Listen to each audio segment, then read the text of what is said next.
MP board के सभी प्यारे विद्यार्थी जो विज्ञान विषय में फेल हुए हैं, प्यारे बच्चों, अब आप पास होना चाहते हैं, पास होकर आप 10वीं कक्षा में प्रवेश लेना चाहते हैं, तो प्यारे विद्यार्थियों ये सेट सी आ चुका है आपकी स्क्रीन के सामने। सेट ए बी मैंने चैनल पर डाल दिए हैं, तो आप उन सभी सेट को ज़रूर देखें ताकि आप परीक्षा में पास हो सके। यानी कि सेट ए से लेके तो डी तक मैं आपको बताऊंगा। प्यारे विद्यार्थियों, अगर आप हमारे चैनल पर आज ही जुड़े हैं तो आप चैनल को सब्सक्राइब जरूर करें, क्योंकि लाइव क्लासें जो चल रही है प्यारे विद्यार्थियों, 100% प्यारे विद्यार्थियों पेपर बाहर आपका नहीं होगा। इसलिए आप मेहनत तो ज़रूर करें और इतनी मेहनत करें जिससे कि आप परीक्षा में पास हो सकें। ये पूरा पेपर देखिएगा आपका। तो देख सकते हैं प्यारे विद्यार्थियों, ये आपका पेपर है जो आपको परीक्षा में दिया जाएगा और ये प्रश्न परीक्षा में आपसे पूछे जाएंगे। पहला प्रश्न आएगा कि पदार्थ की कितनी अवस्थाएं होती है। तो आप सभी बच्चे जानते हैं कि पदार्थ की 3 अवस्थाएं होती है और तीनों अवस्थाओं के नाम क्या है? ठोस, द्रव और गैस। यानी कि पदार्थ की कितनी अवस्थाएं हैं? 3 अवस्थाएं हैं। तो ये तीनों अवस्थाएं आपको याद करना है। जिस न्यूनतम ताप पर ठोस पिघलकर द्रव बन जाता है वह इसका क्या कहलाता है? तो वह इसका गलनांक कहलाता है। तो इसमें आपको गलनांक लिखना है। आप इसका एक स्क्रीनशॉट ले सकते हैं।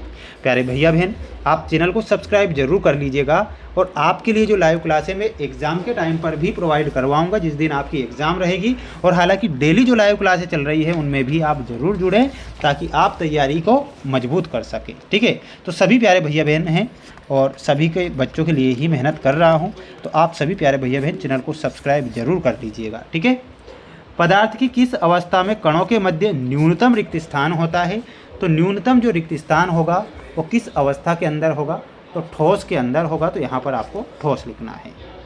सर्वाधिक विसरण गुण वाला जो पदार्थ होता है वह कौन सा होता है?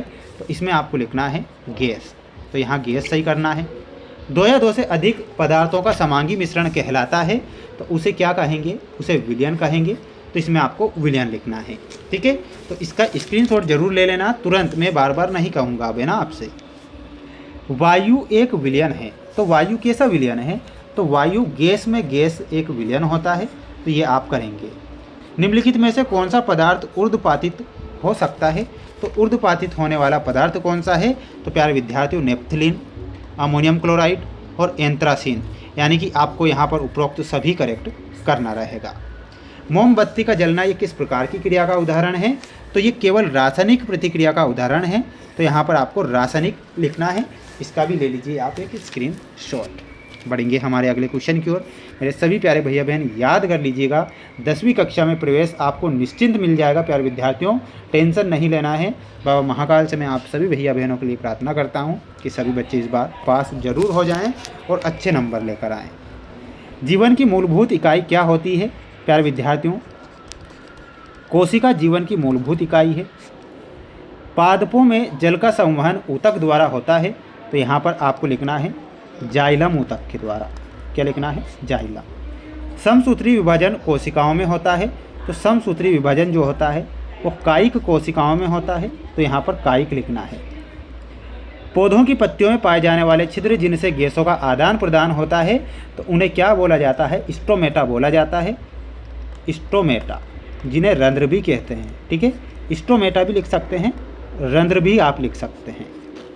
अनैच्छिक पेशियों को पेशी भी कहते हैं। तो बेलनाकार पेशी या आरेखित पेशी के नाम से उन्हें जाना जाता है। आरेखित पेशी। एक ही प्रकार की कोशिकाओं का समूह जो संरचना व कार्य में समान हो कहलाता है। तो उसे ऊतक कहते हैं। तो आप इसका एक स्क्रीनशॉट ले लो, याद कर लो, है ना। और जब तक आप नहीं याद करेंगे प्यारे विद्यार्थी, कोई मतलब नहीं निकलेगा ना। तंत्रिका ऊतक की कार्यात्मक इकाई होती है। तो वो होती है न्यूरॉन। क्या लिखना है? न्यूरॉन। एक वाक्य में उत्तर लिखिए में देखिएगा, ये क्वेश्चन है। इन सभी के आंसर मैं आपको बता रहा हूँ, तो ध्यान से देख लीजिएगा। दाब का मात्रक पास्कल होता है। क्या होता है? पास्कल। निलंबन किस प्रकार का विलयन है? तो निलंबन जो है प्यारे विद्यार्थियों, ये एक विषमांगी विलयन है। तो इसमें क्या लिखना है? विषमांगी। विषमांगी विलयन। अगला है डीएनए का पूरा नाम क्या है? तो डीऑक्सीराइबोन्यूक्लिक एसिड। क्या लिखना है? डीऑक्सी राइबो न्यूक्लिक एसिड, है ना, हिंदी में भी लिख देना राइबो न्यूक्लिक एसिड, ये आपको लिखना है। कोशिका विभाजन कितने प्रकार का होता है, तो यहाँ पर लिखना है 2। मरुस्थलीय पौधों में किस प्रकार के रंध्र पाए जाते हैं, तो इसमें आपको लिखना है धसे रंध्र, ठीक है, धसे रंध्र। एक गाड़ी का ओडोमीटर किसका मापन करता है, तो ये दूरी का मापन करता है। प्रत्येक वस्तु अपनी वर्तमान अवस्था या स्थिति में ही बने रहना चाहती है। वस्तुओं के इस गुण को क्या कहते हैं, तो इसे जड़त्व का गुण कहा जाता है, तो यहाँ पर लिखना है जड़त्व, ठीक है। इसका एक स्क्रीनशॉट सभी प्यारे भैया बहन ले लें और याद कर लें। बढ़ेंगे अगले प्रश्न की ओर। ये आपकी जोड़ी रहेगी एग्ज़ाम में आने वाली, पूरी जोड़ी को देख लेना है और याद कर लेना है। प्रश्न पूछा गया है वेग, तो वेग में आपका जो सही आंसर हो जाएगा प्यारे विद्यार्थियों, विस्थापन और समय, यानी कि ऑप्शन नंबर ए से ही मिलाना है। चाल में आपका ऑप्शन नंबर बी सही उत्तर हो जाएगा। त्वरण में आंसर हो जाएगा ऑप्शन नंबर ए, वेग में परिवर्तन या लिया गया समय। गुरुत्वीय त्वरण में आपका ऑप्शन नंबर डी, स्वतंत्र रूप से गिरती वस्तु। जड़त्व में आपको मिलाना रहेगा और वो हो जाएगा गति का प्रथम नियम। गति का द्वितीय नियम में मिलाना है ई, एफ बराबर एम ए। टेलीस्कोप में आपका सही आंसर हो जाएगा गैलीलियो ने खोज की। गति का तृतीय नियम में मिलाना है, यानी कि तीनों नियम आ गए तो क्रिया प्रतिक्रिया, ठीक है। तो ये आप इसका एक स्क्रीनशॉट ले सकते हैं। प्यारे विद्यार्थियों मेरा आपसे यही कहना है कि जो ये प्रश्न दिया गया है, देखिएगा एलपीजी व सीएनजी, ध्यान से देखिएगा, एलपीजी और सीएनजी का पूरा नाम है ना, और गर्मियों में घड़े का जल ठंडा क्यों होता है, पूरा पेपर देख लो आप। इनके आंसर में डेली है ना प्यारे विद्यार्थियों, लाइव क्लासों में बता रहा हूँ। लाइव क्लासेस चैनल पर अपलोड नहीं कर पा रहा हूँ, ओनली लाइव चल रही है, लेकिन प्यारे विद्यार्थियों लाइव क्लासों में ही जुड़ना है आपको।